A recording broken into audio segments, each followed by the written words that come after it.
ये सब कुछ अपने आप में परिपूर्णता होती है और है भी।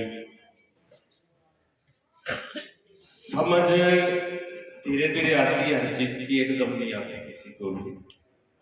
जो काम आपने नहीं किया हो ना, चाहे वो रोटी बनाना क्यों ना हो, चाहे दूध ही निकालना क्यों ना हो, चाहे हरा चारा डालना क्यों ना हो, चाहे घास भी काट के लाना क्यों ना हो, वो काम आपने न किया हो तो वो आपके लिए बड़ा औखा है, सौखा नहीं है वो।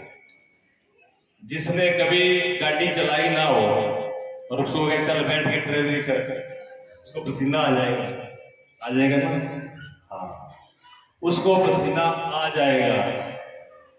इसी प्रकार अगर हमने शास्त्रों का अध्ययन नहीं किया, भगवान का भी नाम नहीं लिया, तो लेने में पसीना आएगा।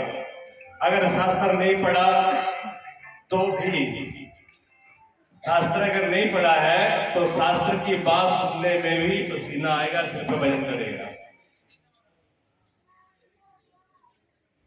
अगर आपको सुनने में दिक्कत होती है तो आप ये घबराए नहीं। अगर घबरा जाए कोई भी ड्राइवरी सीखने वाला, घबरा जाए कोई भी बच्चा स्कूल में पढ़ाई करने से, तो वो कभी भी कामयाब नहीं होगा। वो पढ़ पाएगा? कभी नहीं पढ़ पाएगा। घबराता है बच्चा, लेकिन माँ बाप क्या करते हैं, लालच देते हैं, टॉफी का लालच देंगे, खाने पीने का लालच देंगे। उसे नहीं काम कर चले जाए तो क्या कहेंगे, तेरे को साइकिल ला के देंगे, बढ़िया से पड़ेगा। तो बच्चों को छोटे साइकिल चलाने का शौक होता है। अब जब शौक होता है तो कई बार साइकिल से गिरते हैं, चोट भी लगती है, लेकिन शौक साइकिल का है, 20 बार गिरे साइकिल चला लेते हैं ना। हाँ, शौक होना चाहिए। शौक का मतलब प्रेम होना चाहिए, प्रेम का मतलब लगाव होना चाहिए। परमात्मा से, कथा से, भगवान से अगर लगाव है तो कितना भी औखा लगता हो, कितनी बार भी गिरे, फिर भी हम पहुंच ही जाएंगे। इसलिए अगर समझ में नहीं आए तो घबराएं नहीं। दूसरी बात, हमने अध्ययन नहीं किया। शुरुआत में चर्चा चली धर्म के ऊपर, धर्म के लिए क्या करना चाहिए। हमारा अलग अलग धर्मों के शास्त्र को बताया गया। हमारा जो है धर्म शास्त्र ये है, देख लीजिए, श्रीमद् भगवत गीता जी। ठीक है, ये रमेश जी ने लाके हमारे पास में रखी है और लाके रखी और कहा कि अगर हरिद्वार जाना मुश्किल है, सिरसा जाना मुश्किल है, वृंदावन जाना मुश्किल है, तो मेरे पास ये गीता जी उपलब्ध है। 200 रुपए इसकी कीमत है, सिर्फ कीमत दे दे और कोई भी रमेश जी से ले सकता है। ठीक है, ये भी एक धर्म का काम है। अपने धर्म की उपलब्धि, अपने पुस्तकों घर बैठे भी कोई उपलब्ध कराए, ये भी बड़ी स्वागत है। देखो, अगर हरिद्वार जाओगे ना लेने के लिए तो 1000 रुपये तो किराया खर्च हो ही जाएगा। फिर बस में उठा के भी जाओगे और फिर आपके पास इतना सामान होता है, पहले से बैग कस के भरे होते हैं। अब पता नहीं कितना सामान किया, मुझे ये पता नहीं था। मैं पहले सोचता था कि ये बहुत काम की चीजें लेके जाती हैं जब इतना सामान इनके पास होता है। एक बार मेरा पल्ला पड़ गया ऐसे, लखनऊ के अंदर एक घर का मोड़ था, कोठी का मोड़ था, फिरोजाबाद से जाना था। गुड़िया फिरोजाबाद की थी, ससुराल लखनऊ थी, तो वो सब मिलने वाले थे, खास थे, प्रधान जी की गुड्डी थी। तो उन्होंने कहा स्वामी जी आपको ही मुहूर्त करना है, आपको ही, और यहाँ पर आपके साथ में बेटा भी जाएगा, बहू भी जाएगी, सब लोग जाएंगे, तो आप मुहूर्त करें आना। मैंने कहा ठीक है, चले जाएंगे। अब हमारे पास तो कपड़े 2 रहते, सबको मालूम है, यहाँ पर एक पहनने की बंदी पहन रखी है, एक बैग में और एक डेरी। बस ये इतनी गृहस्थी है, चाहे यहाँ महीना रुक जाए, चाहे साल रुक जाए, चाहे पूरी जिंदगी घूमते रहे, हमारी गृहस्थी इतनी रहती है। इससे बड़ी गृहस्थी है ही नहीं। हमने तो अपना लिया, उन्हें बैग चल दिए। अब वो बेटा उनके पास बैग 4-4, 5-5। तो मैंने सोचा घर का मुहूर्त है तो जरूरी सामान है तो जाना पड़ रहा है। तो मैंने कहा अच्छा ऐसा करते हैं, एक बैग हम उठा लेते हैं। तो हमने भी एक बैग उठा के ट्रेन में रखवा लिया, उतारा भी। जब हम वहां पहुंचे तब बैग उन्होंने खोला तो उन 5 बैगों के अंदर सिर्फ देवी जी के कपड़े थे और हर कपड़े के साथ में चूड़ियों का और चप्पल जूतों का सबका सेट था। मेरे माथा पीट लिया, मैंने क्या गलती मैंने की जो ये बैग उठवाया। अगर मुझे मालूम होता तो रास्ते में पटक के आता, लेकिन अब ध्यान रखना लौट के जाऊंगा, चाहे अपने बैग फेंक जाइयो चाहे सिर पे उठा के ले जाइयो, पर ये हाथ लगाने वाला नहीं है। मैंने अगली दफा बैग को हाथ नहीं लगाया, मैं तुम जानो तुम्हारा काम है। जब एक वस्त्र से काम चल सकता है तो जरूरी थोड़ी है ना इतने लाद के चलो। आपके वजन इतने बड़े गृहस्थी के हैं बेमतलब के कि शास्त्र का आपको वजन लगेगा, ये शास्त्र उठाने में आपको वजन लगेगा वहां से जाने के लिए। ये तो साधु महात्मा देते हैं, महात्माओं को शास्त्र का वजन नहीं लगता और आपको अपने गणों का वजन नहीं लगता। इतना ही फर्क है साधु का और आपका। अब देख लीजिए ये मैच से ही नहीं चल रहा भाई। तो जिस चीज में हमारी लगन होती है वो चीज हमको आसान लगती है, सहजता से प्राप्त हो जाती है। ये बात ध्यान रखिएगा, ठीक है ना। और अगर आपको वजन लग रहा है, भागवत का भी वजन लग रहा है, शास्त्र का वजन लग रहा है, सुनने में वजन लग रहा है, तो आप समझ लो कि ना तो हमारी लगन है, ना हम सुनना ही चाहते हैं, ना इस रास्ते पर चलना ही चाहते हैं। ये कलयुग फिर आपके लिए नहीं है, ये कलयुग किसके लिए है? कलयुग ने कहा कि इसमें जो राम का नाम लेगा उसका उद्धार हो जाएगा, मेरी विशेषता है। लेकिन इसमें जो उल्टे राह चलेगा उसका कल्याण भी जल्दी कर दूंगा। जुआ घर में, ताश में, चक्का में कभी पूरा लगे तो 100 बार लगे, ताश के अड्डे बहुत बड़े। तो ये समझ लो कि कोने कोने में गौशाला के अंदर धर्म वाली जगह तो गौशाला है, मंदिर है वो कम है, लेकिन वो कलयुग वाले अड्डे ज्यादा है। अब वो उनकी किस्मत है कि वो क्या करना चाहते हैं। जगाना हमारा कहते संत चौराहे पर संत सफाई हरी लाल झंडी दिखलाई। ये संत जो है सफाई का काम करते हैं, ये बिल्कुल आपकी पहरेदारी में रहते हैं। देखो पुलिस जब खड़ी होती है ना चौराहे पर, वो आपको दंड देने के लिए नहीं खड़ी होती। पुलिस जब चौराहे पे खड़ी है, जब चौकी में थाने में, वो आपको दंड देने के लिए नहीं खड़ी होती है, वो किस लिए होती है? वो आपकी सुरक्षा के लिए होती है। और जो अपराधी होता है उसको दंड देने के लिए होती है, ठीक है ना। ये सिपाही परमात्मा के भगवान के बनाए हुए हैं, ये धर्म के, ये सनातन के जो सिपाही है, ये बार बार चेताते रहेंगे, आपको जगाते रहेंगे, होश में रहो एक्सीडेंट हो जाएगा, नहीं मानोगे तो फिर एक्सीडेंट होना ही होना है। और एक्सीडेंट होगा तो चोट किसको लगेगी? सिपाही को। सिपाही को नहीं लगने वाली, जो बेहोशी में चलेगा उसको भी, जिसका हुआ वो दुख भोगेगा। तो बार बार जगाते हैं कि जग जाओ जग जाओ जग जाओ, ये ना हो 84 के चक्कर में घूम जाओ, फिर कोई पछताने से कोई फायदा नहीं। जब चिड़िया चुग गई खेत, क्यों? जब समय निकल गया, जब समय निकल गया तो फिर क्या फायदा? फिर ना भागवत जी रहेगी और ना भागवत के सुनने के लिए कान रहेंगे, और ना समझने के लिए अकल रहेगी, और ना बैठने के लिए शरीर ही रहेगा, और ना फिर जीने के लिए श्वास ही रहेगी। फिर क्या होगा बताइए? मरे के लिए नहीं है कि गीता जी, ये मैंने अपने कानों से सुनी थी, महाराज जी कह रहे थे ना कि गीता तो जो मरना लो जब सुनाई जाएगी कितना। मैंने मेरे को भी ऐसे मिले, कहते गीता, अब गीता मरने के टाइम में सुनाई जाती है। तो मैंने कहा हम तो एक ही दिन में मरे, इसको पढ़ के हम तो अमर हो गए, भगवान अमर हो गए, अर्जुन अमर हो गए, तुम मर जाओगे? अरे तुम मरे हुए हो, तुमको कोई नहीं बचा पाएगा। अगर गीता का सेवन कर लिया तो तुम अमर हो जाओगे। ये अमर करने का साधन है, ये अमर करने का साधन है, मरने का साधन नहीं है, ध्यान रखिए। ये इससे अमरता प्राप्त होती है। भगवान ने एक अर्जुन को नहीं तारा, हमारे सब के लिए ये अमृत पथल छोड़ के गए। अर्जुन को तो अपनी कृपा से भी तार सकते थे, दिव्य दृष्टि देके सीधे ही पार कर सकते थे, लेकिन ये भगवान ने हम सब पे कृपा करी है, और ये हमारा शास्त्र है। सिख धर्म में 5 चीजों से चलता है। सिख धर्म में 5 चीजों की, सिख धर्म की जो निशानी है वो 5 है। 5 में क्या आता है? कगार से चलता है, का से कृपान उनके पास होती है, का से कंगा, का से केस, का से कड़ा, और का से कच्छा। ये 5 जो है वो चलती है। और अपने सनातनियों आपको पता होना चाहिए कि आपकी 5 चीजें क्या बताइए। हमारी 5 चीजें क्या ऐसी, हमारी भी 5 है बिल्कुल, और उनका जैसे वो सेवन करते हैं ऐसे आपको भी करना चाहिए, लेकिन हमें पता ही नहीं है कि हमारी 5 है कौन सी 5 है। उनकी का से होती है, आपकी गा से होती है। गा कार से, गा अक्षर से 5 चीजें हैं आपकी। थोड़ा थोड़ा आएगा, लगा लो हिसाब से, थोड़ा सा बुद्धि लगाइए। गा से करके गा तो आएगी, गा तो पक्की है। हाँ, गा से गौ, गौ का सेवन, गौ की पूजा, गौ की सेवा अनिवार्य है आपके लिए, ठीक है। लेकिन सबसे पहले जो गा का बोलना था वो नहीं बोला, सबसे पहले जो गा जहां शुरू होती है उसको नहीं बोला। विकास सबसे शुरू कहाँ होते हैं? सब लोग कहते हैं कोई भी काम शुरू करो तो क्या बोलते हो? श्री गणेश। तो गणेश जी नहीं आते गा से। हमारे यहाँ कोई भी पूजन हो, कोई भी काम हो, काम करना हो तो उसका नाम भी रखा हुआ है कि श्री गणेश कर दो।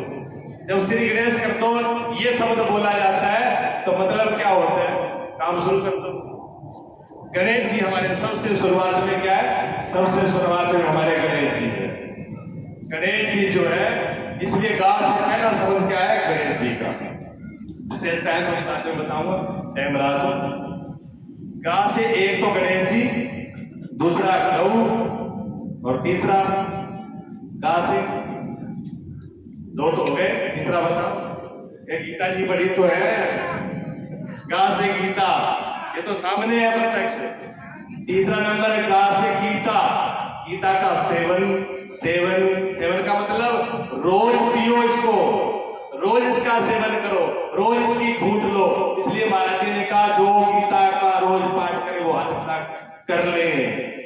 इतनी मत नहीं, रोज चाय पिया खत्म के जो थे चार हाथ खड़े कर ले तो सारे आप ही खड़े हो जाते हाथ के। गीता जी में नाम ले लिया जैसे, हाँ के ठपटनी, हाँ भरती तो के ठपटनी पड़ेगी, मोटाओ के हाथ, मोटाओ के हाँ भरा के टपजेगा, बाद में गड़बड़ हो शापो, शापा ले जाइए। इसका सेवन, इसका मतलब ये नहीं कि आप एक अध्याय का पाठ करो, इसका मतलब ये नहीं है कि आप एक अध्याय का पाठ करो, आप इसके एक श्लोक का भी, आपको संस्कृत में श्लोक नहीं आ रहा है कोई जरूरी नहीं है। दवाई चाहे अंग्रेजी में लिखी हुई है, चाहे हिंदी में लिखी हुई है, चाहे बागड़ी भाषा में या पंजाबी में, किसी मर्जी भाषा में लिखी हुई है, दवाई लेके खानी हो गया बस, बात इतनी है, ताकि समझ में आ जानी चाहिए। जो इसमें दवा लिखी है वो आप समझ के खा लो, चाहे वो हिंदी में आ रही है तो हिंदी में, संस्कृत में आ रही है संस्कृत में, और किसी भाषा में आ रही है, जिसमें भी आए आप इसका सेवन कर लो, ठीक है ना। फिर भी कोई श्लोक का अर्थ आपको समझ में नहीं आ रहा तो बता देता हूँ। देखो, हमको वहां आश्रम पे कुछ 2-4 माताएं आ गई, उन्होंने कहा कि स्वामी जी हम गीता सुनना चाहते हैं, आप गीता हमको सुना दो। तो मैंने कहा इससे बोलिए क्या मैं बैठे किस लिए हो, मेरा तो काम यही है, कोई आए तो सही इसके लिए। तो कहते जी हमारा टाइम सुबह शाम तो होता नहीं है, आप रात को सुनाते हो तो पुरुष लोग आ जाते हैं, इनको तो रात को टाइम मिल जाता है, हम रात को आ नहीं सकते। मैंने कहा आप ये बताओ आपको टाइम कब है? उन्होंने कहा हमको टाइम दोपहर को है। अच्छा, मैं दोपहर को आराम करता हूँ क्योंकि रात को जल्दी जगना होता है और दिन में सुबह शाम वैसे टाइम नहीं होता, तो घंटा 1.5 घंटे 2 घंटे का रात का वो दोपहर का टाइम होता है, उस आश्रम बंद कर देते हैं हम। तो मैंने कहा ठीक है, हमने अपना आराम छूटा, दोपहर के 2 घंटे आपको, तो दोपहर के 2 घंटे हमने उनको दिए और 1.5 महीने से लगातार हमने गीता का उनको सुनाया, एक एक श्लोक का अर्थ करके सुनाया, बड़ी सरल भाषा में सुनाया, ठीक है। अभी तक हम 5 अध्याय तक ही पहुंचे और वो सारे के सारे अध्याय यूट्यूब चैनल पर हमने डलवाए, मेहनत करके भी सबको सरल भाषा में समझ में आ जाए। गीता पढ़ो, श्लोक पढ़ो, अर्थ पढ़ो और उसको साथ में सुनो। वो चैनल को निकाल के ये जो है ना हाथ में, ये बातों करने के लिए, इधर उधर की बात करने के लिए, पीर की बात शास्त्र पीर खातर पुकार खातर बोलिए कि भगवान ने सुन ले करो, बढ़िया बढ़िया बातें सुन ले करो। जिस वैज्ञानिक ने बनाई है वो पागल नहीं था, उसने बनाई तो अच्छे के लिए थी, इसमें बहुत बढ़िया बढ़िया चीजें हैं। चैनल का नाम है श्री महेश मधुसूदन, मेरे नाम से ही है और गुरु जी के नाम स्वामी महेशानंद जी गुरु जी का नाम, उनके नाम श्री महेश और महेश भगवान शिव का नाम, ठीक है, और उनका आश्रम का नाम। और मधुसूदन जी बोलोगे तो निकल जाएगा। ये जो यहाँ पर चल रहा है वो भैया बैठा, उनके चैनल का नाम पता नहीं, ये भी आपको पूरी कथा मिलेगी, बता दिया जाएगा। तो बढ़िया चीज सुना करो, गीता का सेवन करो, ठीक है, थोड़ा थोड़ा करो। देखो आप कहते हो मैं टाइम नहीं मिलता, अच्छा थारे घर तो काम हो गया, मैं देखूं घर में रहता हूँ, मैं देखता रहता हूँ, सुबह उठ करके झाड़ू पोछा करना, रोटी बनानी, भांडा लपेटना और नमाज पढ़ के ठीक कर देना, बस। आज के भी तो काम फिर कर दो, सारा समेट समुट के सोनो, पूरा जोर लगा के सारो काम मुका के सोए, बिल्कुल तत्व रख दो, लगा दो, बाड़ी पोछा कर दो, भांडा मांज के रख दो, पर सुबह उठते ही काम कितना ही फिर होता है। काम तो इतना ही होता है, खा लो पी लो, अच्छा दूध का क्या है, वो भी खाने पीने का, भोजन का भी खाने पीने का, कोई बर्तन, कोई भांडे, कोई भारी, कोई झाड़ी, कोई खिलाते हो, पेट लेते हो, काम क्या काम किया बताओ? काम तो जब आपने कोई पुरुषार्थ किया हो, कोई ऐसा काम किया हो जिससे आपने दूसरों का भला कर दिया हो, सिर्फ काम वही है। भगवान ने गीता में दिया है कर्मयोग के लिए कि काम सिर्फ एक ही है, जब आप दूसरों के लिए बिना चाह, बिना इच्छा, बिना अपनी कामना के किए दूसरे का जब भला कर दो, समझना कि आज हमने काम किया है, नहीं तो कुछ नहीं किया। जैसे पशुओं ने किया वैसे हमने किया, इतना काम पशुओं ने किया वही हमने किया। कोई तो पुरुषार्थ हो। प्रधानमंत्री है इस देश के नरेंद्र मोदी जी, उन्होंने पूरे देश का सब कुछ देखना होता है, पूरे देश को संभालना होता है, लेकिन फिर भी 200 लोग रोजाना गीता जी के पढ़ने होते हैं, ये नियम है उनकी जिंदगी का। और रामायण जी के, रामायण की एक चौपाई से एक चौपाई तक और 200 लोग गीता के डेली पढ़ने का नियम है, और 20 मिनट योग करना, 1 घंटा वो इसके ऊपर लगाते ही लगाते हैं। इतने बड़ा काम होने के बावजूद जब हमारे देश का राजा जब इतना काम संभाल करके और इतना काम कर सकता है, तो क्या हम अपने जीवन के लिए नहीं कर सकते? और ये गीता जी तो किसी और के लिए नहीं है, ये हमारे लिए है। अगर हम इसका सेवन कर लेंगे, एक और बता दो, अगर आपने गीता पढ़नी शुरू कर दी, जिसको जो कहे कि मुझे ये गीता बिल्कुल नहीं आती, आपको प्रैक्टिकल बता रहा हूं और महात्माओं के अनुभव बता रहा हूं। आज एक अनपढ़ महात्मा मिले मुझे, अनपढ़ बिल्कुल, स्कूल में गए ही नहीं और बड़ी गीता पढ़ रहे थे, बड़े मजाले से। मैंने उनसे पूछा, बुजुर्ग थे, मैंने कहा स्वामी जी आप पढ़े नहीं, अनपढ़ हो, किसी के पास पढ़ने नहीं गए, ये गीता आपने कैसे आपको याद है? और पूरी पूरी पढ़ रहे थे। उन्होंने कहा कि ये गीता हमें भगवान कृष्ण ने पढ़ाई। मैंने कहा कैसे? कहते मुझे बिल्कुल नहीं आती थी, लेकिन मुझे बड़ी लगन थी, तो एक संत मुझे मिल गए, वो संत बता रहे हैं, उन्होंने कहा कि आप गीता जी को हाथ जोड़ करके, गीता जी पर जो भगवान की फोटो है, पहले भगवान से प्रार्थना करना कि प्रभु जी मुझे इसमें कुछ भी नहीं आता, आप कृपा करके ये ज्ञान जैसे अर्जुन को दिया था ना, ऐसे मुझे अंदर डाल दो, और फिर आप पढ़ना शुरू कर देना एक एक अक्षर। और मैंने वही किया, आज पूरी गीता मुझे याद है। बताइए, भगवान स्वयं ही आपको पढ़ा देंगे। आप भगवान पे प्रार्थना करके विश्वास से पढ़ना शुरू करिए, ये गीता के अर्थ आपके अंदर से प्रकट होने लगेंगे। ये भगवान की विशेष कृपा है। तीसरा नंबर गीता का, ठीक है, 2 हो गए। चौथा क्या है? गीता से गा से चौथा गा से क्या है जी? गायत्री। गायत्री मंत्र, गायत्री मंत्र जो है ब्राह्मण परंपरा में गुरु से गुरु के अंदर चलता है, गुरु मंत्र है ब्राह्मण परंपरा का। गायत्री जिससे हमारे यज्ञ होते हैं, बिना गायत्री के यज्ञ अधूरा। गायत्री जो मंत्र है वो गुरुओं की पीढ़ी से पीढ़ी दर चलता है। ब्राह्मण गौ से देखना, आप हवन कराएंगे तो गायत्री मंत्र मुंह से बोलेंगे नहीं, स्वाहा स्वाहा बोलेंगे। क्यों? गुप्त है मंत्र, गुरु का दिया हुआ है। गुरु के दिए हुए मंत्र को उजागर नहीं करना, अंदर ही हृदय में रखना है, तो अपने हृदय में ही स्मरण करके स्वाहा बोल देते हैं। बड़ा मार्मिक मंत्र है, बड़ी जिसमें अनंत शक्तियां हैं, ठीक है ना। अच्छा, ये तो गायत्री मंत्र है। एक और रह गया गा से, बताइए। 4 मैं बता दिएगा तो 3 बता दियो। ये रह गया गंगा, सही बोल रही है सोना। हाँ, गंगा भी है, गंगा भी है। लेकिन सबसे बड़ी कीमती है गुरु। गा से गुरु, गा से गुरु। गुरु के हमारे जितने इस सनातन धर्म के अंदर जितनी महिमा गुरु की है शायद किसी धर्म में। हाँ, सिख धर्म जो है वो एक सनातन का ही एक शाखा है जो पूरा गुरुओं के ऊपर खड़ा हुआ है, गुरुओं के ऊपर खड़ा है। गुरु का वचन सबसे परी, गुरु का वचन से आगे फिर कुछ भी नहीं है। गुरु के आगे जहाँ सब कुछ जहाँ पर पूर्णता हो जाती है। और गुरु एक रूप में नहीं है, गुरु अनंत रूपों में। गुरु एक रूप में काम नहीं करते, गुरु अनंत रूपों में काम करते हैं। जन्म से ही गुरु की जरूरत पड़ती है। सबसे पहली बात गुरु है माँ, जो बच्चे को सब कुछ सिखाती है, ठीक है ना। और फिर पिता, फिर जो विद्या लेते हैं स्कूलों के अंदर वो भी हमारे गुरु हैं। उन विद्या के बगैर भी जीवन पशुओं के समान है। लेकिन अब वो विद्या क्या हुई, अब विद्या वो सही नहीं रही। क्यों नहीं रही? गुरुओं का सम्मान हो गया। स्कूल के अंदर टीचर का सम्मान, बच्चा ये नहीं जानता कि ये मेरे को विद्या देने वाले गुरु है। जब जिसने विद्या दी, जिसने हमें जीना सिखाया, जो हमारी जीविका का प्रबंध कर रहा है, जब उनके प्रति हमारा आदर ही हो गया तो वो विद्या फिर क्या करेंगे बताओ? उस विद्या से जीवन में इसलिए MA BA कर लेते हैं, PhD कर लेते हैं, सारी डिग्रियां कर लेते हैं, लेकिन धक्के गलियों में खाते हैं, धक्के गलियों में खाते हैं। और दोष सरकार को देते हैं। सरकार नौकरी नहीं देती, किसको देगी सरकार? नौकरी।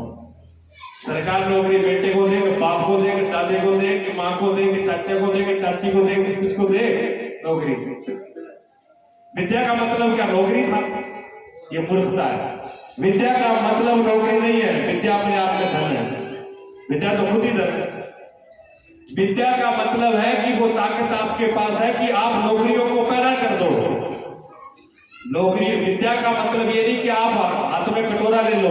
विद्या का मतलब ये नहीं कि आप भिखारी बन करके मांगो, कहीं सरकार के आगे भीख मांगने लगो, कहीं उस घर में मांगो, कभी इस फैक्ट्री मांगो, नहीं। विद्या का तो मतलब ये है कि लोग आपको पूछें कि आपकी मुझे जरूरत है, आप मेरे पास आइए। विद्या वो है। विद्वान को पूजा जाता है, विद्या वाला पूजा जाता है। जब आपके पास विद्या है तो आपको किसी के पीछे जाने की जरूरत नहीं है। जिसको जरूरत है वो आपके पास आएगा। आपके पास टैलेंट होना चाहिए, आपके पास विद्या का अर्थ है आपको पशुओं के, पक्षियों के अंदर क्या वो पेट भरने के लिए सीख के आएंगे? वो भी सब पेट भर के सोते। कोई पशु पक्षी भी बिना पेट भरे नहीं सोता। क्या आप बिना पेट भरे सो जाओगे अगर नहीं पढ़ोगे? क्या अनपढ़ आदमी है वो भूखे सोते हैं? अगर हमने सिर्फ पेट भरने के लिए विद्या सीखी तो हमने क्या सीखा? कुछ नहीं सीखा। विद्या का मतलब ही नहीं जाना। सब कुछ छोड़ दिया, उसको देखा भीख मांगते, ये चक्का में है, ये गड़बड़ है जी, मैंने सबको इसमें कुछ चाहिए नहीं, मुझे बोलना पड़ रहा है जबरदस्ती। दूसरा